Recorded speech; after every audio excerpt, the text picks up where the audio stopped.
Thank you so much. All right, well, Israeli Prime Minister Benjamin Netanyahu has reaffirmed that Israel alone will determine its own security policy and decide which international forces are acceptable within its borders. Let's listen in to what was said.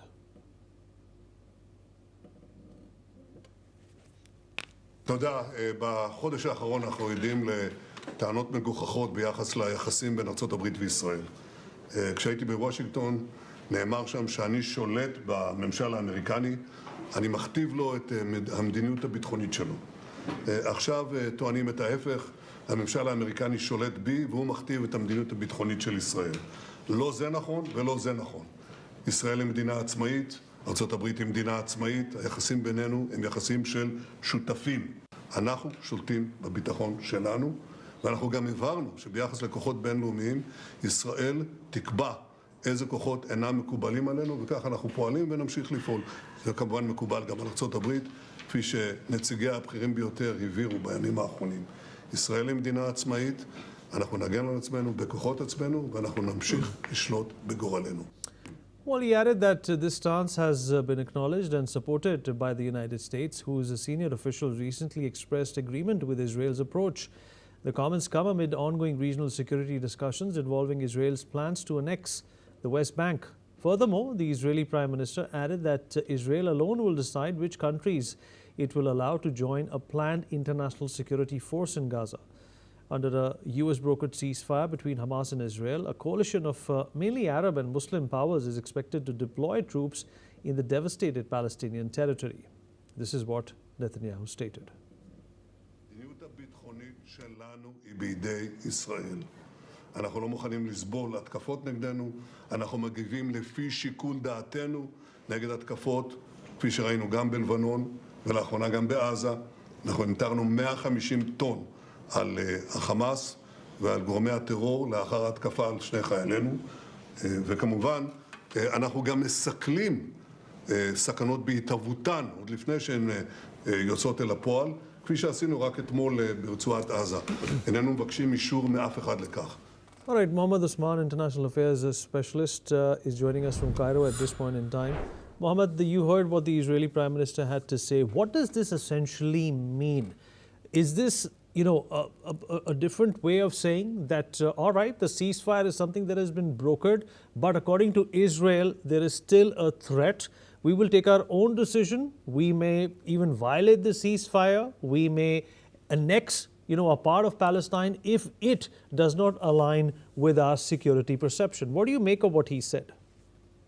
Thank you for having me, Vinay. Greetings to you and to your audience. It seems that the Israeli Prime Minister is trying to empty the concept of a ceasefire itself and the entire Sharm el-Sheikh agreement and even the Trump peace plan out of any actual meaning. It's trying to make it devoid of any aspects of durability and sustained calm in the Gaza Strip. It seems that Israel is treating this ceasefire as a temporary and necessary truce that has been imposed by the Americans for their own reasons, and they do believe that at a certain later stage, or at least they do hope, that they can resume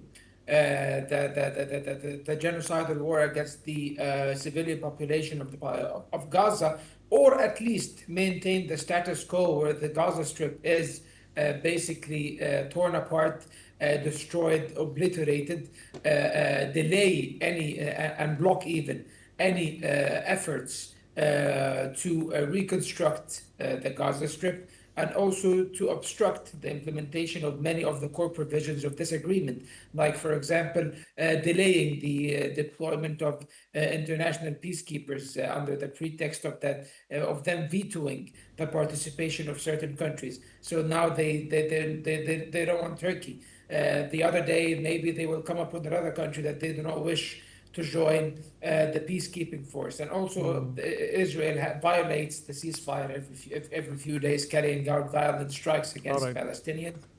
Just yesterday, they carried out an assassination of a Palestinian operative.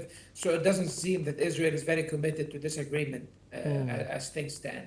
Mohammed, stay with us. In fact, Israeli Finance Minister Bezalel Smotrich is calling for nationwide rallies to push for the annexation of the West Bank, urging supporters to mirror the activism of hostage families who campaigned for the release of captives from Gaza.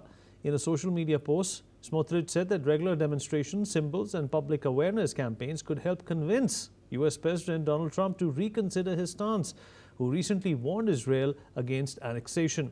The far-right minister described the move as a natural extension of Israel's sovereignty and said that determination like that shown in the hostage campaign could eventually shift American policy as well.